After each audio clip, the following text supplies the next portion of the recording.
कभी सोचा है कि आसमान में जो बिजली चमकती है और घर में जो बल्ब जलता है, इन दोनों ताकतों के बीच आखिर रिश्ता क्या है?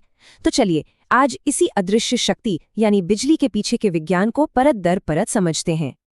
हम दिन में न जाने कितनी बार कोई ना कोई स्विच ऑन करते हैं, है ना? एक बहुत ही मामूली सी हरकत है, लेकिन उस एक क्लिक के पीछे भौतिकी की एक पूरी दुनिया छिपी हुई है। और यही छोटा सा सवाल हमें एक बहुत ही दिलचस्प सफर पर ले जाने वाला है, परमाणुओं की गहराई से लेकर हमारे घरों को रोशन करने वाली शक्ति तक। इस सफर में हम अब असल में एक इलेक्ट्रॉन का पीछा करने वाले हैं।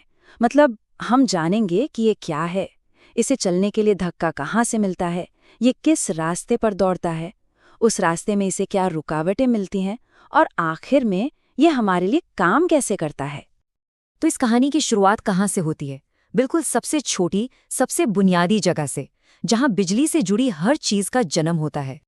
देखिए, दुनिया की हर चीज परमाणुओं यानी एटम्स से बनी है, और बिजली की पूरी कहानी इन्हीं एटम्स के अंदर मौजूद छोटे छोटे नेगेटिव चार्ज वाले कणों से शुरू होती है, जिन्हें हम इलेक्ट्रॉन कहते हैं।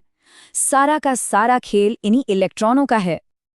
और मजे की बात यह है कि लोहा या तांबा जैसी धातुओं में जो बाहरी इलेक्ट्रॉन होते हैं ना, वो अपने एटम से बहुत कसकर बंधे नहीं होते। वो आज़ादी से इधर उधर घूम सकते हैं, और उनकी यही आज़ादी उन्हें इलेक्ट्रिक करंट बनाने के लिए एकदम परफेक्ट कैंडिडेट बना देती है। तो ठीक है, हमारे पास ये घूमने फिरने के लिए तैयार इलेक्ट्रॉन तो हैं, लेकिन ये अपने आप एक दिशा में नहीं चलते, उन्हें एक धक्का चाहिए होता है। तो चलिए देखते हैं कि यह धक्का आखिर आता कहाँ से है। वोल्टेज को ना एक तरह का इलेक्ट्रिक प्रेशर समझिए। जैसे पानी ज्यादा प्रेशर से कम प्रेशर की तरफ बहता है, बिल्कुल वैसे ही इलेक्ट्रॉन भी हाई इलेक्ट्रिक पोटेंशियल से लो पोटेंशियल की तरफ धकेले जाते हैं। बस यही है वोल्टेज, वो जोर, वो ताकत जो सब कुछ चलाती है। और ये धक्का हमें मिलता कहाँ से है? एक बहुत ही आम सी चीज से, बैटरी से। बैटरी के अंदर असल में केमिकल रिएक्शंस होते रहते हैं, जो एक तरफ बहुत सारे इलेक्ट्रॉन जमा कर देते हैं और दूसरी तरफ उनकी कमी कर देते हैं। और बस इसी फर्क की वजह से एक लगातार वोल्टेज यानी एक धक्का बना रहता है, जो इलेक्ट्रॉनों को दौड़ाने के लिए हमेशा तैयार रहता है। अब धक्का तो मिल गया, पर इन इलेक्ट्रॉन्स को बहने के लिए एक रास्ता भी तो चाहिए। ये कहीं भी यूं ही नहीं बह सकते, इन्हें एक खास सुपर हाईवे की जरूरत होती है। जब इलेक्ट्रॉन इस रास्ते पर एक साथ बहना शुरू करते हैं, तो उसी बहाव को हम विद्युत धारा या इलेक्ट्रिक करंट कहते हैं। ये बस इस बात का हिसाब है कि किसी एक जगह से एक सेकंड में कितने इलेक्ट्रॉन गुजर रहे हैं। जितना ज्यादा करंट, मतलब उतने ही ज्यादा इलेक्ट्रॉन एक साथ बह रहे हैं। यहाँ सबसे जरूरी बात यह है कि इस बहाव के लिए एक पूरा बंद रास्ता चाहिए, कहीं से भी टूटा हुआ नहीं। इसी को हम इलेक्ट्रिक सर्किट कहते हैं। अगर सर्किट में कहीं भी कोई गैप आ जाए, जैसे स्विच ऑफ हो जाए, तो बहाव तुरंत रुक जाता है, बिल्कुल एक टूटे हुए पुल की तरह जिस पे ट्रैफिक रुक जाता है। और ये जो इलेक्ट्रिक सुपर हाईवे है, ये खास चीजों से बनता है। तांबे जैसे कंडक्टर्स यानी सुचालक इलेक्ट्रॉनों को बहुत आसानी से गुजरने देते हैं। वहीं रबर या कांच जैसे इंसुलेटर्स यानी कुचालक उन्हें पूरी तरह रोक देते हैं। इसीलिए तो बिजली के तार अंदर से तांबे के होते हैं और ऊपर उन पर रबर की कोटिंग होती है। लेकिन सबसे अच्छे कंडक्टर या सबसे बढ़िया सुपर हाईवे पर भी इलेक्ट्रॉनों का ये सफर बिल्कुल मक्खन जैसा आसान नहीं होता। रास्ते में हमेशा कुछ न कुछ रुकावटें आती ही हैं। बिजली की दुनिया में इसी रुकावट को रेजिस्टेंस यानी प्रतिरोध कहते हैं। हर चीज करंट के बहाव को थोड़ा बहुत तो रोकती ही है। ये ठीक वैसा ही है जैसे एक पतले पाइप के अंदर का घर्षण पानी के बहाव को धीमा कर देता है। जितना ज्यादा रेजिस्टेंस, इलेक्ट्रॉनों के लिए बहना उतना ही मुश्किल। और ये रेजिस्टेंस कुछ चीजों पर निर्भर करता है। जैसे एक लंबा और पतला तार एक छोटे और मोटे तार के मुकाबले ज्यादा रेजिस्टेंस देगा, और आमतौर पर तार जैसे जैसे गर्म होता है, उसका रेजिस्टेंस भी बढ़ता जाता है। लेकिन यहाँ एक ऐसी चीज है जो किसी साइंस फिक्शन से कम नहीं है, सुपरकंडक्टर्स।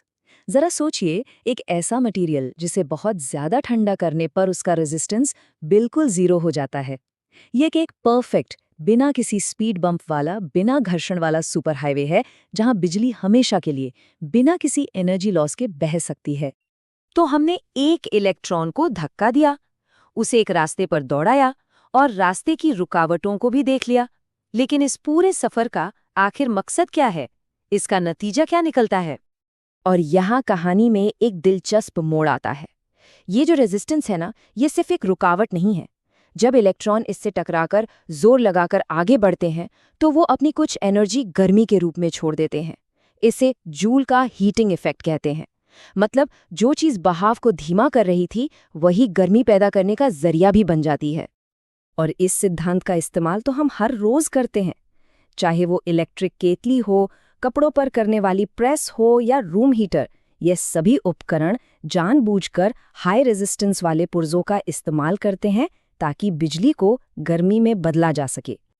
हम कितनी तेजी से इस एनर्जी का इस्तेमाल कर रहे हैं उसी को इलेक्ट्रिक पावर कहते हैं, जिसे वॉट में मापा जाता है। और जब हमारे घर बिजली का बिल आता है तो हम असल में इसी बात का पैसा दे रहे होते हैं कि हमने एक महीने में कितनी पावर इस्तेमाल की है। अब अंदाजा लगाने के लिए कि ये कितनी एनर्जी है तो सुनिए, बिजली की सिर्फ 1 यूनिट यानी 1 किलोवाट घंटा पता है कितने जूल के बराबर होती है? पूरे 36 लाख जूल के बराबर। ये वो जबरदस्त ऊर्जा है जो एक नन्हे से इलेक्ट्रॉन की यात्रा हमारी जिंदगी को देती है। तो अगली बार जब कोई स्विच ऑन हो तो एक पल के लिए उस छोटे से इलेक्ट्रॉन के इस अविश्वसनीय सफर के बारे में सोचिएगा। और ये हमें एक आखिरी बड़े सवाल के साथ छोड़ जाता है। अगर हम सुपरकंडक्टर्स बनाने में कामयाब हो गए तो बिना किसी रेजिस्टेंस, बिना किसी एनर्जी लॉस वाली पूरी तरह से कुशल बिजली से चलने वाली दुनिया कैसी दिखेगी? संभावनाएं सचमुच हैरान कर देने वाली हैं।